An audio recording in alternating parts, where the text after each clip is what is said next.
Hello, good morning. मैं विवेक आनंद और आप हैं अपने ही क्लास आनंद क्लासेस में। स्टूडेंट, फ्रैक्शन पे हम लोगों ने बहुत सारा टॉपिक पढ़ा। ठीक है, हम लोगों ने 6 फ्रैक्शन के बारे में पढ़े, टाइप ऑफ फ्रैक्शन के बारे में। और एक सातवां टाइप जो होता है उसे हम लोग कहते हैं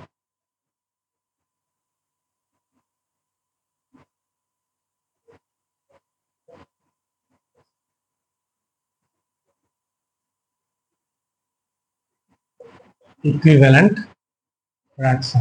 यहाँ पे हम लोग इक्विवेलेंट फ्रैक्शन के बारे में भी समझेंगे और इक्विवेलेंट फ्रैक्शन कैसे हम लोग कैलकुलेट करेंगे किसी भी नंबर का, क्या कितने तरीके होते हैं।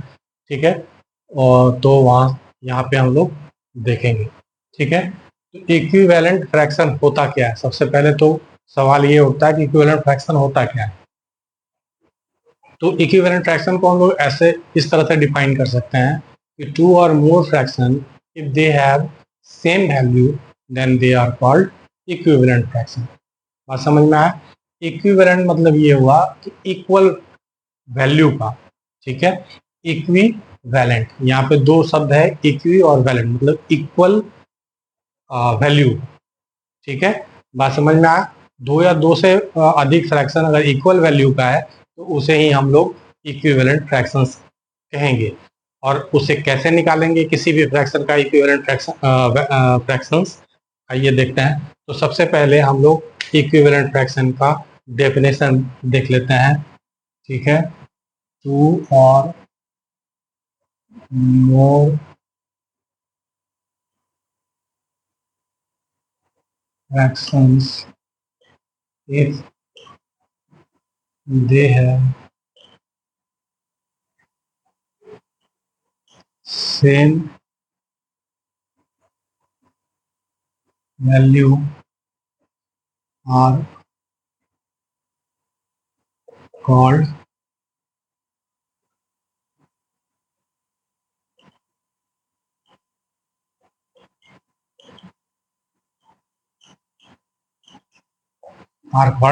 equivalent fractions. Means two or more fraction if they have same value are called, or they are called,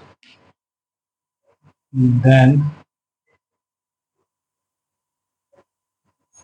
they are called equivalent fraction.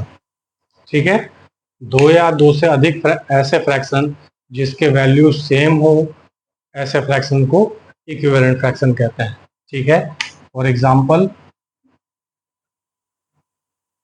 2/5, 2/5, तो ये दोनों इक्विवेलेंट है, इक्वल है, दोनों का वैल्यू सेम है, तो ये दोनों आपस में इक्विवेलेंट फ्रैक्शन होगी।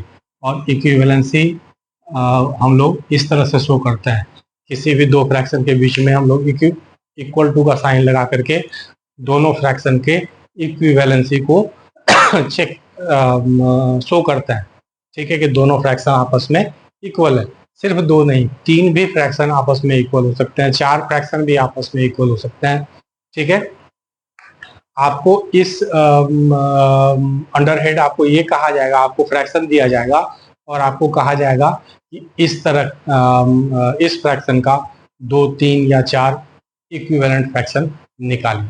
ठीक है, तो अब how to calculate the equivalent fraction of a given fraction, let us come and understand here. मैं इसे इरेज कर लेता हूँ। ठीक है, अच्छा, अब मैं सॉरी, आगे बढ़ने से पहले एक एग्जांपल में और आप लोगों को समझा देता हूँ। अगर मान लो मैंने 1/2 लिया और यहाँ पे दूसरा है 50/100, तो क्या ये दोनों फ्रैक्शन आपस में इक्विवेलेंट हैं या नहीं है? ठीक है, कैसे हम लोग पता करेंगे? तो इसको हम लोग रिड्यूस करके पता कर सकते हैं।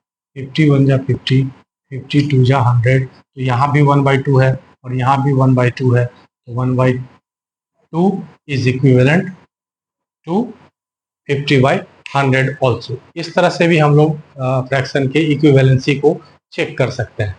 ठीक है, तो ये तो हुआ इक्विवेलेंसी को चेक करना, ठीक है, कि गिवन फ्रैक्शन आपस में इक्विवेलेंट है या नहीं।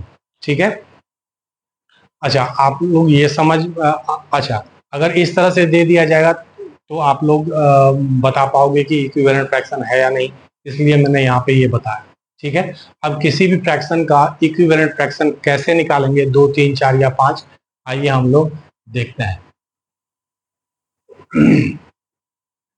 तो इक्विवेलेंट फ्रैक्शन के बारे में समझ में आ गया होगा। अरे ऐसा है कि इक्विवेलेंट फ्रैक्शन का डेफिनेशन बहुत तरह से दिया जा सकता है।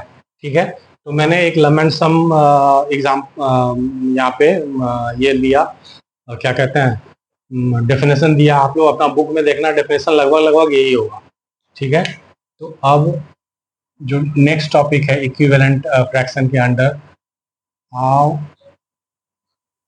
To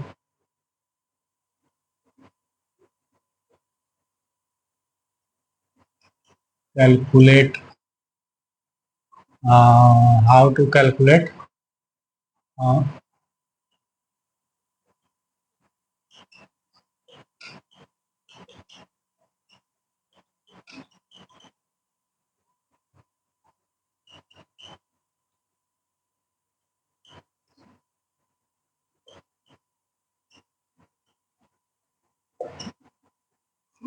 sorry sorry sorry, student ink खत्म हो रही है, इसलिए हो सकता है। राइटिंग मेरा पेड है, हो गया यहाँ पे। ठीक है, मैं इंक देखता हूँ, जहाँ तक चलता है मैं लिखता हूँ। ठीक है, तो how to calculate equivalent fractions of a given fraction, किसी भी फ्रैक्शन का किसी भी गिवन फ्रैक्शन का हम लोग इक्विवेलेंट फ्रैक्शन कैसे निकालते हैं, देखिए। अब यहाँ पे मैं आपको एग्जाम्पल के थ्रू शो करता हूँ। देखिए क्या कहते हैं, जो इसका कोई फार्मूला तो होता नहीं है, लेकिन किसी भी फ्रैक्शन के का कुछ और फ्रैक्शन इक्विवेलेंट फ्रैक्शन निकालने के लिए, किसी भी फ्रैक्शन का कुछ और इक्विवेलेंट फ्रैक्शन निकालने के लिए हम लोग गिवन फ्रैक्शन के न्यूमरेटर और डिनोमिनेटर दोनों में सेम नंबर से मल्टीप्लाई करेंगे, एक्सेप्ट वन को छोड़ के, क्योंकि 1 से अगर मल्टीप्लाई करेंगे तो सेम नंबर आ जाएगा प्रोडक्ट। ठीक है, तो किसी भी, मैंने अब क्या कहा कि इक्विवेलेंट फ्रैक्शन, किसी भी फ्रैक्शन का इक्विवेलेंट फ्रैक्शन कैसे निकालेंगे, जिस फ्रैक्शन का इक्विवेलेंट फ्रैक्शन निकालना है, उस फ्रैक्शन के न्यूमरेटर और डिनोमिनेटर में 1 को छोड़ के किसी भी नंबर से मल्टीप्लाई करेंगे। बात समझ में आया? 1 को छोड़ के 2 से, 3 से, 4 से, 5 से न्यूमरेटर और डिनोमिनेटर दोनों में मल्टीप्लाई करेंगे। हो सकता है वर्बली आप लोग ना समझे हो, तो आइए हम लोग बोर्ड पे इसको एग्जाम्पल के थ्रू समझते हैं। पहला क्वेश्चन है, मान लीजिए 3/5 एक फ्रैक्शन हम लोगों को दिया गया है, एंड फाइंड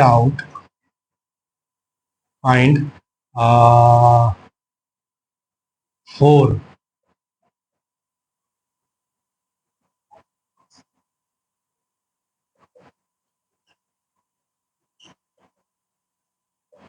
देखिए राइटिंग थोड़ा सा, तो 4 इक्विवेलेंट फ्रैक्शन हम लोगों को निकालना है 3/5 का। यहाँ पे मैंने एक क्वेश्चन ही ले लिया कि we have to find out 4 equivalent fraction of 3/5। तो आइए देखते हैं कैसे सॉल्व करते हैं इसको। चलिए इसको सॉल्व करते हैं। तो मैंने अभी क्या कहा, तो सबसे पहले 3/5 को यहाँ पे लिख लेंगे। मैंने अभी आपको क्या कहा कि किसी भी फ्रैक्शन का इक्विवेलेंट फ्रैक्शन निकालने के लिए हम लोग गिवन फ्रैक्शन के न्यूमरेटर और डिनोमिनेटर दोनों में किसी एक नंबर से मल्टीप्लाई करेंगे। बात समझ में आ गया? ठीक है, 1 को छोड़ के। ठीक है, अगर मान लीजिए कंटिन्यूअस इक्विवेलेंट फ्रैक्शन निकालना रहे तो हम लोग क्या करेंगे, कंटिन्यू नंबर से मल्टीप्लाई करेंगे, जैसे 2 से, 3 से, 4 से, 5 से। ठीक है, आइए देखते हैं।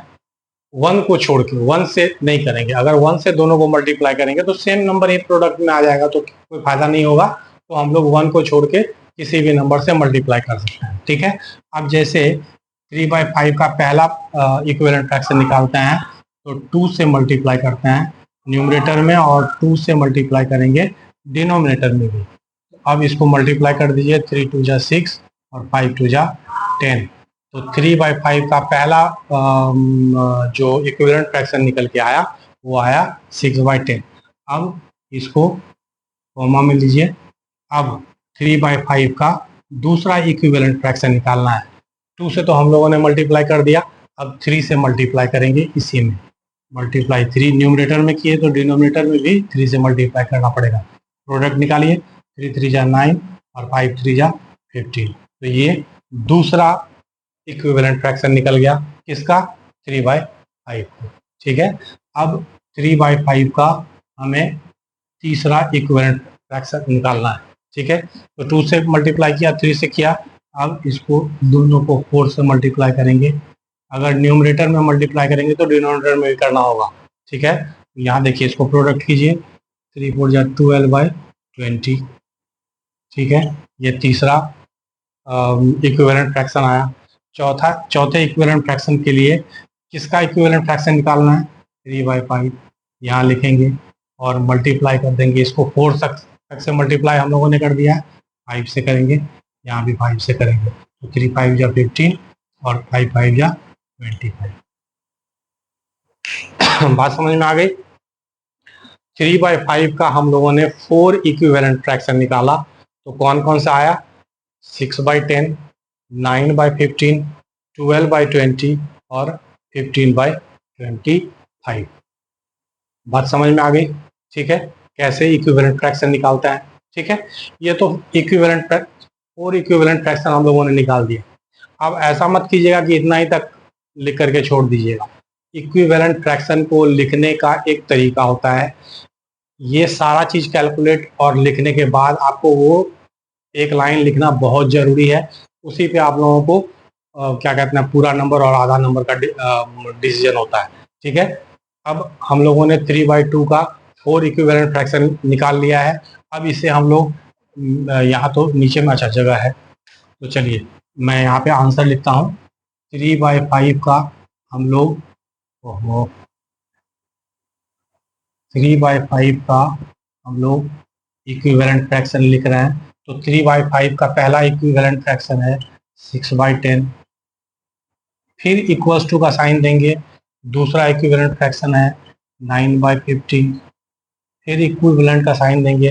तीसरा है 12/20, फिर इक्विवेलेंट फ्रैक्शन का साइन देंगे और चौथा है 15/25।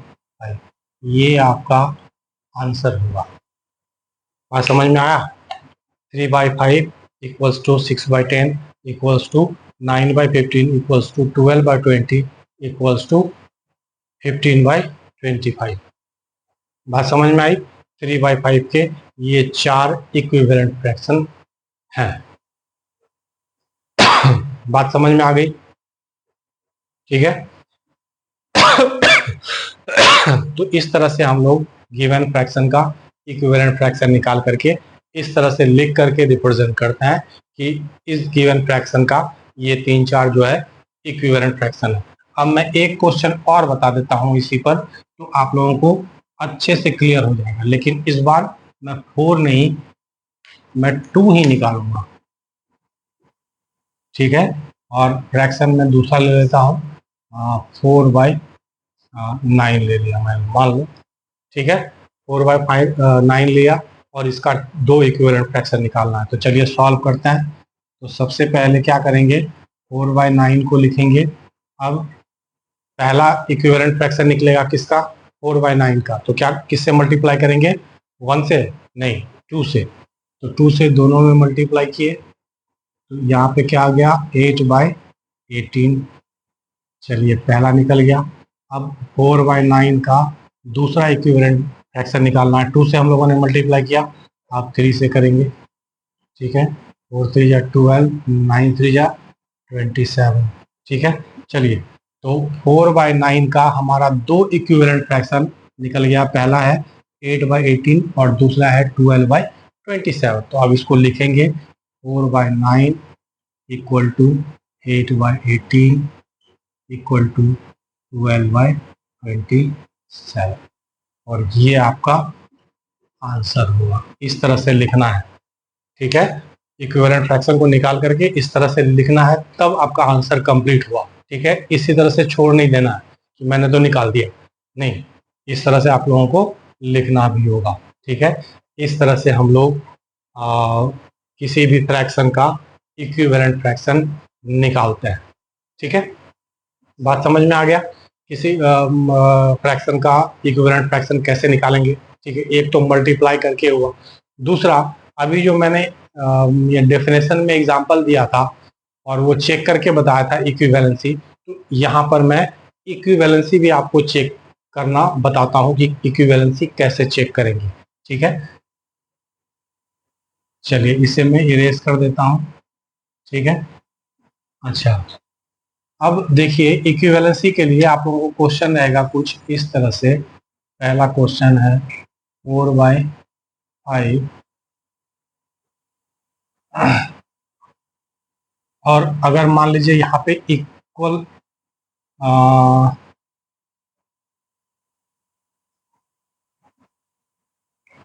और यहाँ पे 25 है और यहाँ पे बोला गया कि यहाँ पे क्या आएगा, ठीक है।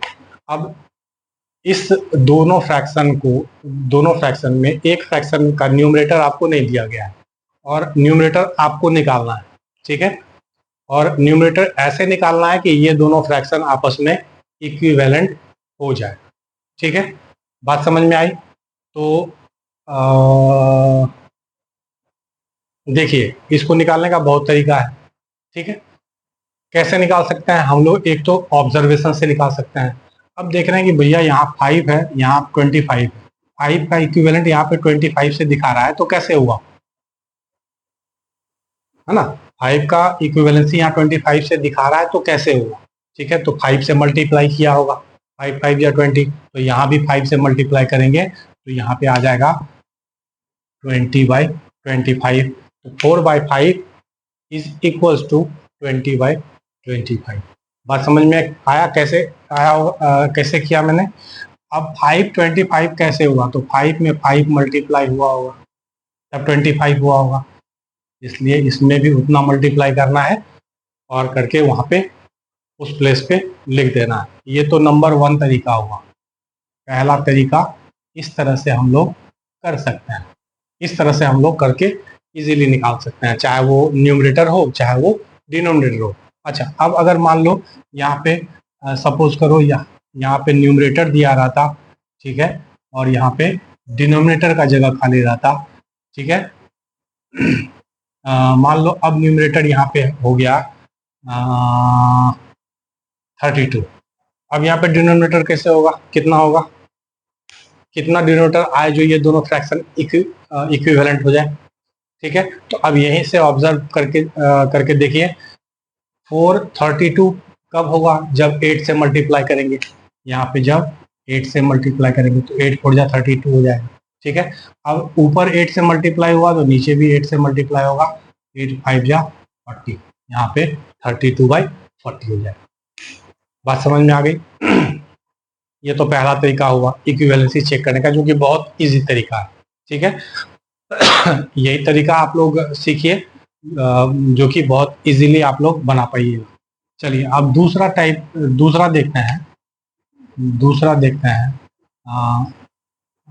4/5 और यहाँ पे अगर मैं दे दूँ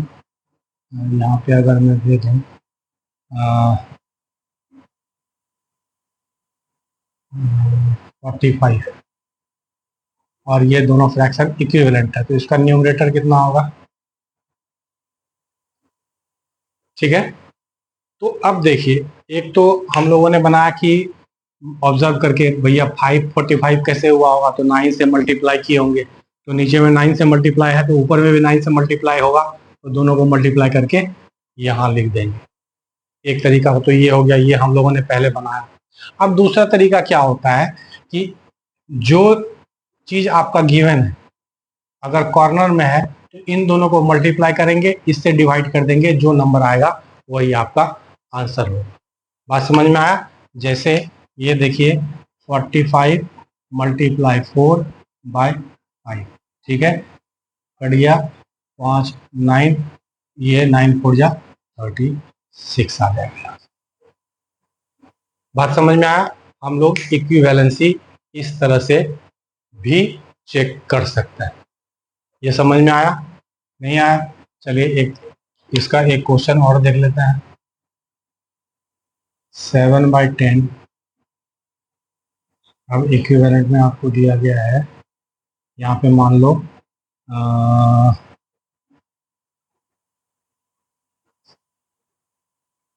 यहाँ पे आपको कुछ नहीं दिया गया है और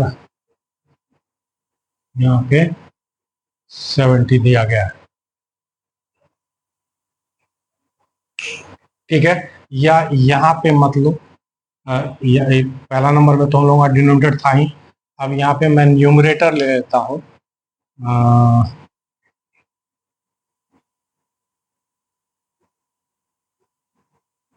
तो यहाँ क्या आएगा?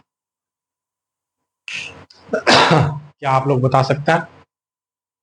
ठीक है, तो मैंने क्या कहा था, जो चीज कॉर्नर में आएगा 2 नंबर उसको मल्टीप्लाई करेंगे और सिंगल नंबर जो है उसको उससे डिवाइड कर देंगे तो भी ये नंबर हमारा आ जाएगा। अदरवाइज हम लोग ऑब्जर्व करके भी कर सकते हैं, जैसे 756 कब होगा? जब 7 में 8 से मल्टीप्लाई होगा, तो 7 में 8 से मल्टीप्लाई हुआ तो 56, यहाँ 10 में भी 8 से मल्टीप्लाई करना होगा तो यहाँ पे क्या होना चाहिए? 80 होना चाहिए। अब देखिए 80 इस तरह से आएगा कि नहीं? अब देखिए क्या मैंने क्या बताया था, ये कॉर्नर वाला जो 2 नंबर दिया रहेगा वो मल्टीप्लाई हो जाएगा और सिंगल नंबर से उसमें डिवाइड हो जाएगा। तो 56 मल्टीप्लाई 10 बाई 7, सॉरी हाँ बाई 7, चलिए इसको 8 बार में 8 10 जा 8 आ गया।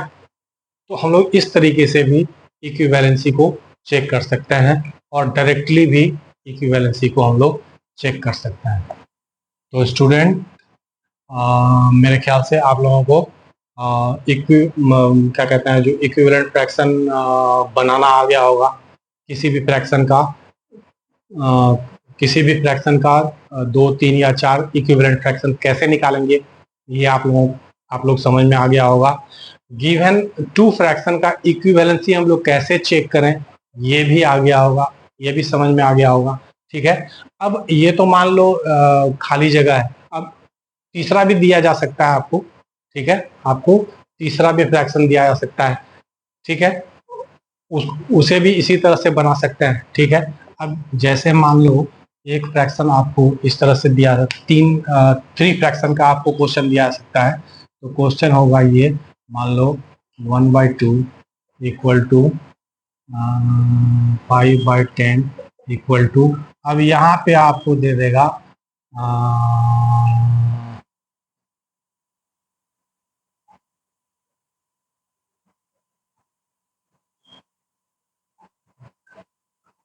चलिए तो अब ये बताइए, अच्छा चलो इसको ऐसे नहीं ले, अगर ये ले लें इस तरह से,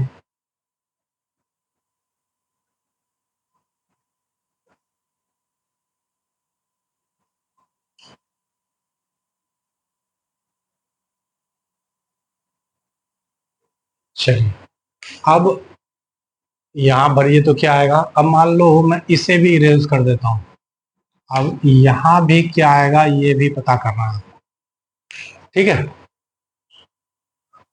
बता सकते हो कोई इसमें कुछ रिलेशनशिप है, बता सकते हो क्या? अब ये देखिए 1/2 में 2 से मल्टीप्लाई करेंगे तो 2/4 आएगा, 2 बाई, अब 1/2 में 3 से मल्टीप्लाई करेंगे तो ऊपर में 3 और नीचे में क्या आ जाएगा, 6 आ जाएगा। अब 2 के अगेंस्ट यहाँ पे 8 है, तो 2 4 जा 8, तो यहाँ पे 1 4 जा क्या होगा, वो बात समझ में आ गई। इस तरह से भी क्वेश्चन आप लोगों को पूछा सकता है और इस तरह से भी हम लोग इक्विवेलेंसी चेक कर सकते हैं। बात समझ में आ गई? तो इक्विवेलेंट फ्रैक्शन में मेरे ख्याल से और तो कुछ बचा नहीं। चलिए और एक टाइप का क्वेश्चन और हो सकता है। मान लीजिए आपको दे दिया जाएगा 4/3 और इसके इक्विवेलेंट में दे दिया जाएगा 12/10। क्या ये इक्विवेलेंट है या नहीं? ये मैंने बताया था, यहाँ पे क्रॉस मल्टीप्लाई करके भी हम लोग फ्रैक्शन को चेक कर सकते हैं।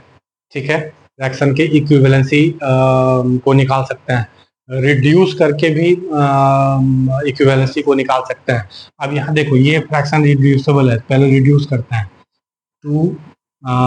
2 6 जा 12, 2 5 जा 10, 6/5 निकल के आया। यहाँ पे 4/3 है, तो ये इक्विवेलेंट नहीं है। बात समझ में आया? इस तरह से भी हम लोग रिड्यूस करके भी इक्विवेलेंसी चेक कर सकते हैं। एक दूसरा क्वेश्चन मैं लेता हूँ, जैसे 2/7 है और इसके इक्विवेलेंट में है